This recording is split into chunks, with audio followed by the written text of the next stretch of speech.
Now, let's get started. As autumn comes upon us, new emotions fill our hearts. It is a season of cooler, crisper air and beautiful fall colors. But as we approach the time of Halloween, some minds are filled with thoughts of ghosts and goblins and things that go boo in the nights. According to FactRetriever.com, Halloween is now the second highest grossing commercial holiday, second only to Christmas. But how should a Christian view Halloween? In this video, we will uncover the origins, major themes, and biblical perspective on Halloween. Make sure you stay to the end, where I will provide specific recommendations of how Christians should react to this famous holiday.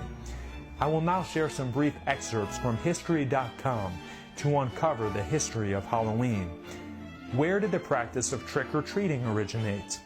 The American Halloween tradition of trick-or-treating probably dates back to the early All Souls Day parades in England. During the festivities, poor citizens would beg for food, and families would give them pastries called soul cakes in return for their promise to pray for the family's dead relatives. So where did the tradition of wearing a costume come from?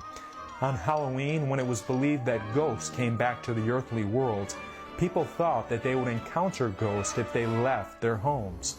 To avoid being recognized by these ghosts, people would wear masks when they left their homes after dark, so that ghosts would mistake them for fellow spirits. What about the practice of giving away food or candy? On Halloween, hoping to keep supposed ghosts away from their houses, people would place bowls of food outside their homes to appease the ghosts and prevent them from attempting to enter. So how did this popular holiday first get started? Friends, while this holiday may seem harmless and fun, you will see that it has a dark past and dangerous meanings. Halloween's origins date back to the ancient Celtic festival of Samhain.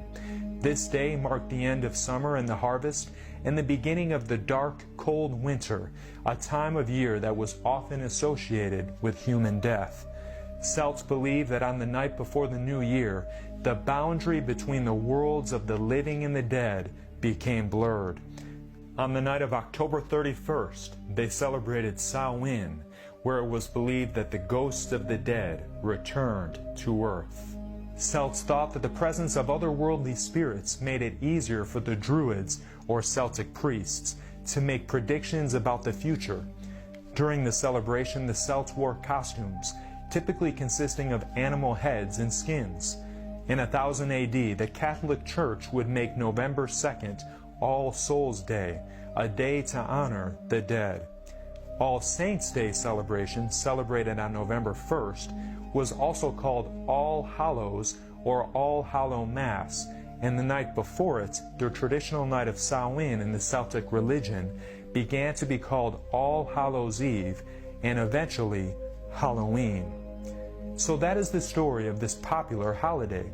We can see that Halloween has pagan origins, and it was built on a teaching known as spiritualism.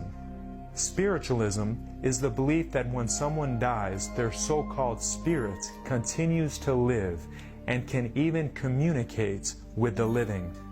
Not only was Halloween built on this belief of spiritualism, but it can be seen in the way that Halloween is celebrated even in today's modern culture. The ghosts, goblins, witches, and jack-o'-lanterns that are so popular in Halloween decor are all centered on the idea that the dead are not really dead.